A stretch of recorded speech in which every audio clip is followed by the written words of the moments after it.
Hello people of Pokemoshpitbeta, this is Kadiekof, and I've got a battle against BreadMasterBob, who's a good friend of mine. And to start the battle off, I send out a lead Swampert, he's going to send out a lead Fortress. And seeing a Fortress, I know it has Rapid Spin. I don't want to get the Stealth Rocks this early because they're just going to be spun away.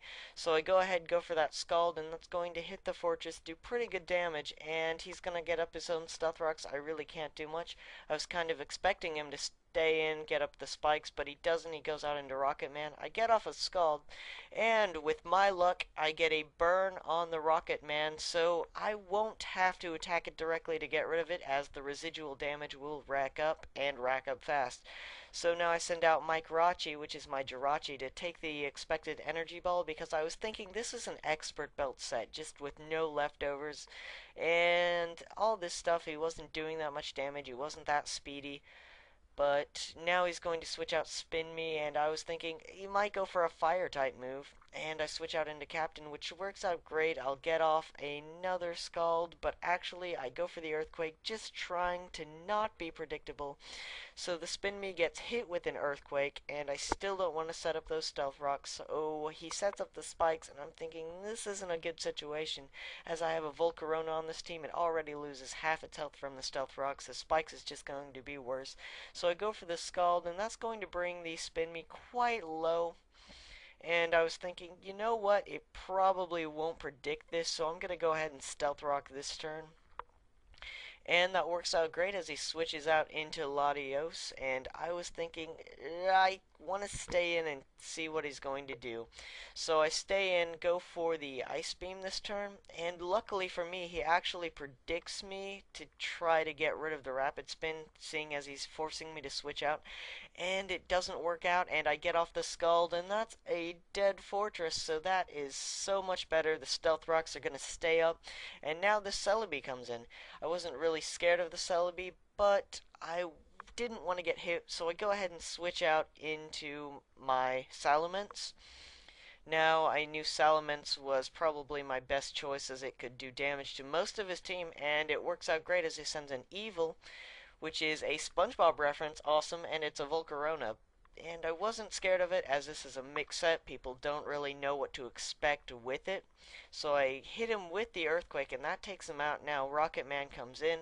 I don't want to lose Salamence this early, even though it's Stealth Rock week. So I switch in Captain, hoping to take whatever and be able to just wear him down with the burn. He goes for the Draco Meteor. That's going to lower his special attack, which is good for me, but it's also going to bring me down to 12 HP with leftovers 37, my lucky number. Now the burn is going to still be there. He's going for the Energy Ball, as that confirms he is an expert belt set. And he's just so low in health, I figure I'll send out Machamp, but it's actually a disguised Zoroark that is Choice Scarfed, and go ahead and take him out with the U-turn.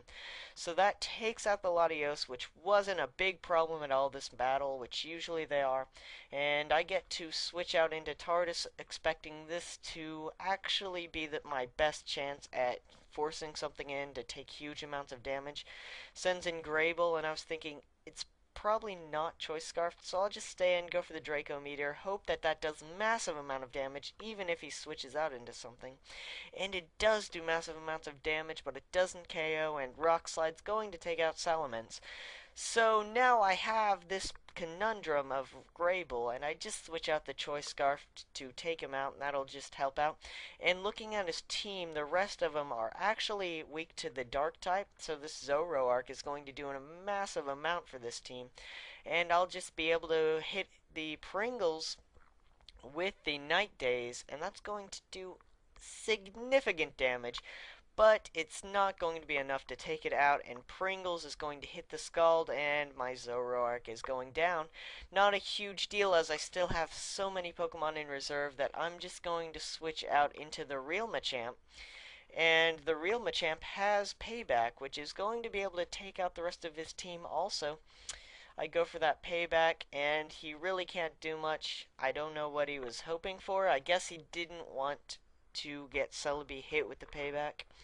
So he switches in his Celebi, and it's his last poke, and he's not going to be able to do much. He's going to set up the sub, hoping to outplay me, and the payback is actually going to take out the sub in one hit, which is great as the sub won't be set up and he won't have free attacks. Now the Psychic's going to take out Machamp as fighting types are extremely weak to Psychic.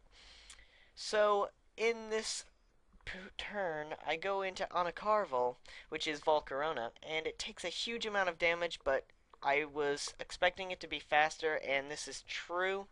After the game we checked speeds, and I was like 3 faster.